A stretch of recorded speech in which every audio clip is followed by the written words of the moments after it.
नीलकंठ वर्णी ने लगभग 1 साल पहले अयोध्या से अपनी कल्याण यात्रा का प्रारंभ करते हुए सरयू नदी में कूदकर उसे पार करके जाने का मार्ग अपनाया था। और आज अयोध्या से मुक्तिनाथ की ओर जाने के लिए भी उन्होंने वही मार्ग अपनाया।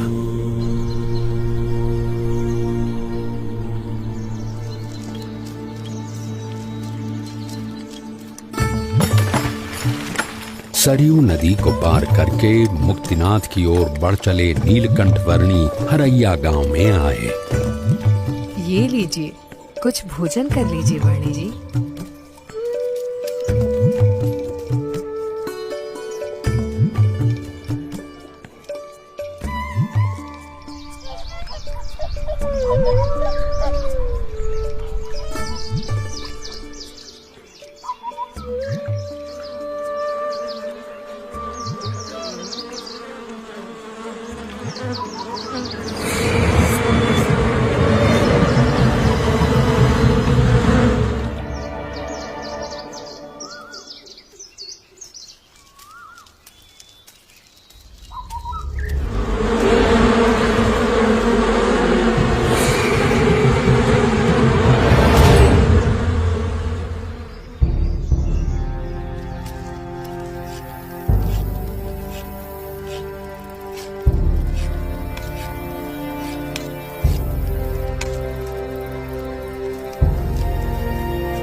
प्रणाम प्रभु। बड़ी दिव्य और असाधारण प्रतिभा है आपकी। शायद आप वही है जिनकी भक्ति हम करते हैं, जिनके आशीर्वाद से हमारा राज्य, हमारा संसार चलता है। आपके आगमन से मेरे राज्य की धरती तो पावन हो ही गई है।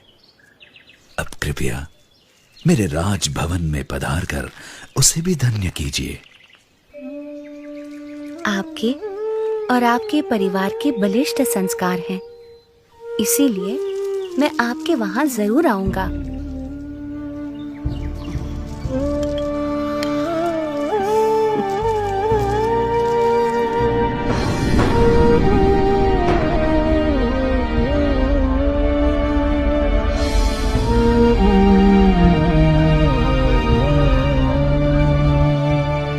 नीलकंठ वर्णी वंशीपुर गांव आ पहुंचे।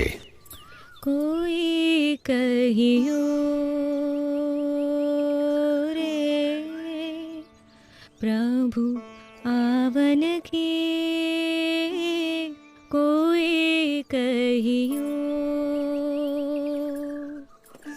प्रभु आवन की, मन भावन की, प्रभु आवन की, मन भावन की, कोई कहियो रे प्रभु आवन की, कोई कहियो। आपन आवे लिख नहीं भेजे, मान परी ललचावन की। आपन आवे लिख नहीं भेजे, बान परी ललचावन की। ये दो नैना कहो नहीं माने, ये दो नैना कहो नहीं माने, नदियाँ बहे जैसे सावन की, नदियाँ बहे जैसे सावन की, कोई कहियो। ये महाराज पैदल चलकर क्यों आ रहे हैं? हाँ? और घोड़े के ऊपर कौन बैठा है? देखूं तो महाराज पैदल, अवश्य ही कोई विशिष्ट अतिथि होंगे।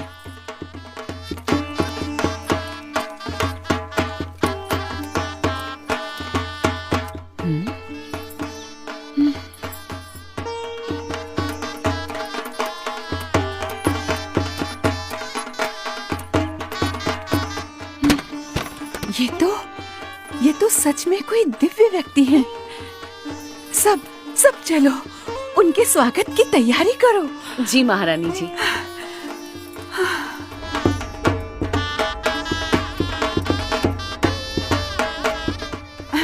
और सुनो, राजकुमारी ईला और सुशीला को भी बुला लो।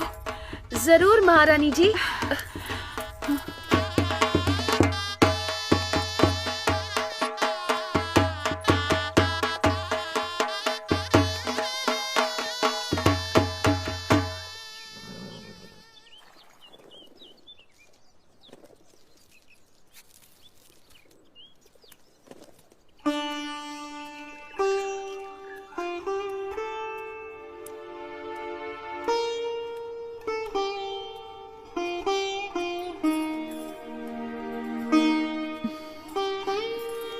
प्रणाम।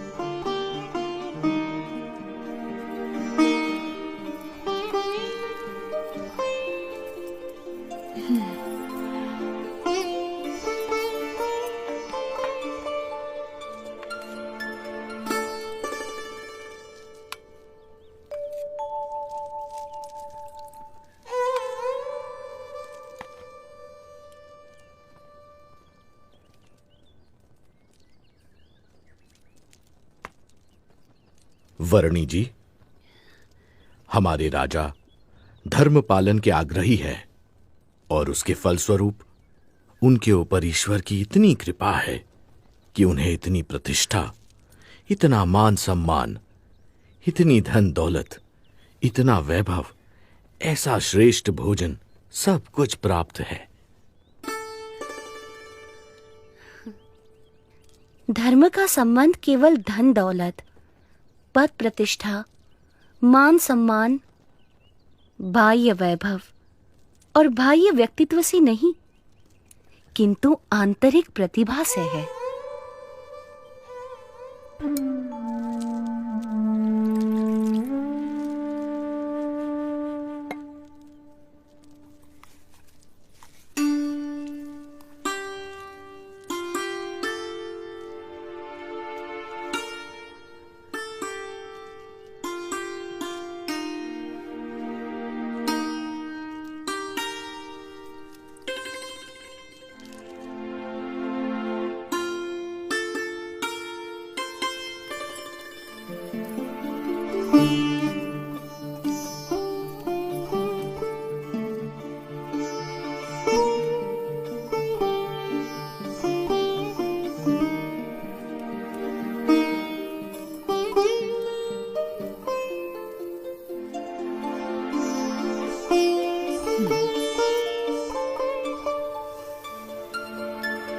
प्रभु, हमारा कोई पुत्र नहीं है। उस बात से मैं चिंतित रहती थी, पर अब आपके आने से मेरे पुत्र की कमी पूरी हो गई। अब आप यहीं रुक जाइए। आपके पूर्व जन्मों के संस्कार हैं और आपका भक्ति भाव भी है, इसीलिए मैं यहाँ आया हूँ। और आपकी तरह और कई मुमुक्षुओं को भी मुझे मिलना है।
मन ही मन में बड़ा मुस्कुरा रही हो, क्या सोच रही हो? सोच रही हूँ नीलकंठ वर्णी कितने महान व्यक्ति हैं, सरल जीवन और उच्च विचार। और हमारी ईला और सुशीला भी कितने भक्तिभाव से उनकी सेवा में जुड़ गई हैं।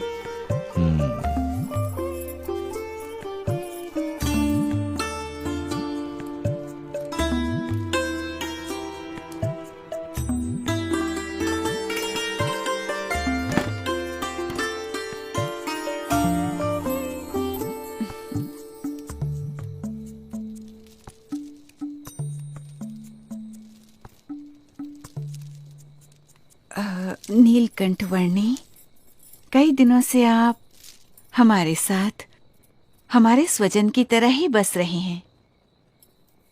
और केवल हम ही नहीं, पर यहाँ छोटा बड़ा हर कोई आपको अपना स्वजन समझने लगा है। सभी को आपसे लगाव हो गया है। इतने दिनों से आपका जीवन निकट से देखकर हमें प्रतीति है कि आप कोई असाधारण दैवी तत्व हैं, साक्षात परमात्मा हैं। ये सब देखकर मेरे मन में एक विचार आ रहा है कि यदि आप हमेशा के लिए हमारे स्वजन बनकर रह जाएं, तो कितना अच्छा होगा। यदि समझ में आए तो मैं तो हमेशा के लिए सबका स्वजन हूँ, एक सच्चे स्वजन की तरह हमेशा सबके साथ ही रहता हूँ। अब हमारी अपेक्षा है कि हम ये सब कुछ त्याग कर आपके चरणों में न्यौछावर करके मोक्ष के काम में ध्यान दें। और हमारी सारी धन दौलत, हमारी सारी संपत्ति, हमारा राज्य और ईला और सुशीला को भी आपको सौंप दें। हमारी पुत्रियों से ब्याह करके हमारा सब कुछ स्वीकार कर लीजिए नीलकंठ।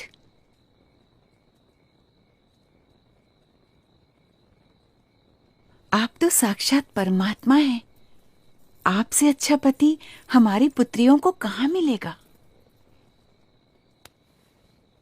माते, जो सबका स्वजन है उसे केवल अपना बना लेना चाहती हैं।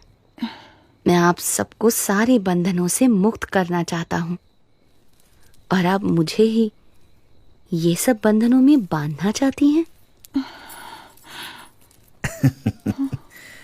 बेटा, अभी जवानी फूटी नहीं है, इसलिए ऐसी बातें कर रहे हो। पर जब जवान हो जाओगे तब स्त्री सुख के बिना रह नहीं पाओगे। जब स्त्री सुख के लिए तड़पोगे तब एहसास होगा कि ऐसी सुंदर कन्याओं और ऐसे राज्य का प्रस्ताव ठुकरा करके तुमने बहुत बड़ी भूल कर दी। पर तब ये मौका निकल चुका होगा। क्षमा कीजिएगा, पर आप मोह में अंध होकर मुझे जानते हुए भी मेरा असली स्वरूप भूल रहे हैं।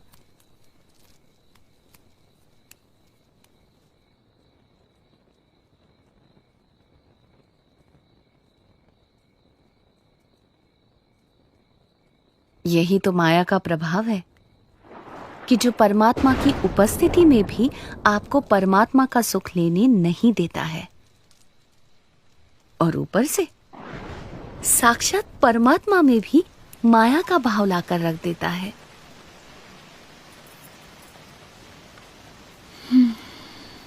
माँ, पिताजी, ये नीलकंठ वर्णी तो निर्लेप है, निर्विकारी है।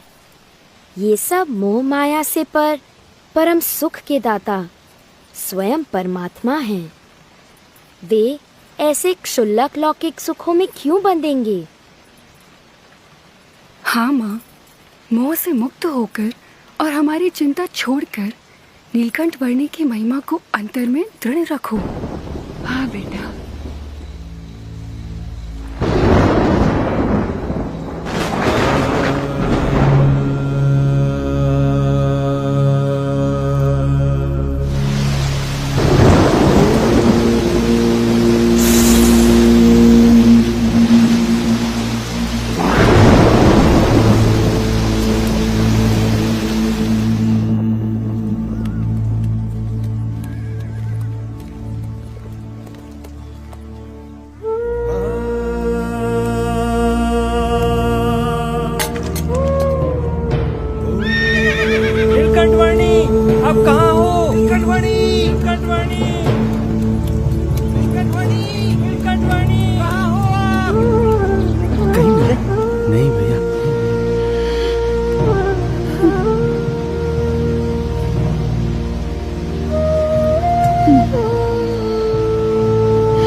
क्या हुआ? नीलकंठ वर्णी मिले? सुबह से लेकर अब तक हमने नीलकंठ वर्णी को हर दिशा में ढूंढा, पर वो कहीं नहीं मिले।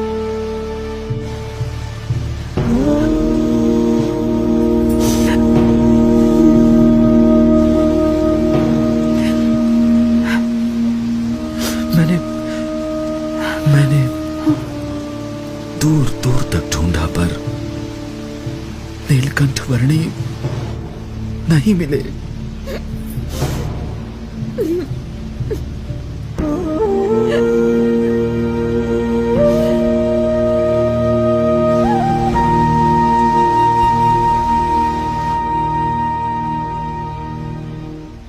माँ, वे चले तो गए हैं, पर हमें सच्ची समझ देकर गए हैं, हमारा कल्याण करके गए हैं।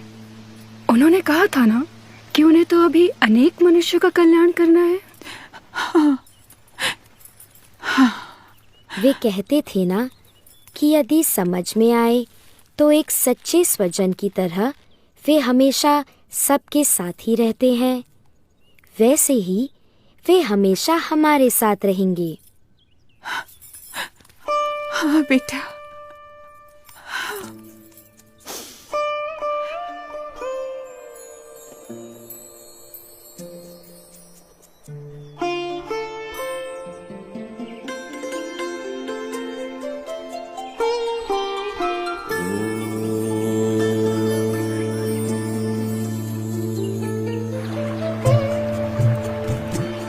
हर एक को हर बंधन से मुक्त करके परम कल्याण के मार्ग पर प्रेरित करने के लिए जिनकी ये कल्याण यात्रा थी, वो नीलकंठवर्णी किसी भी प्रकार के मायिक बंधनों में बंधकर कैसे रह सकते थे।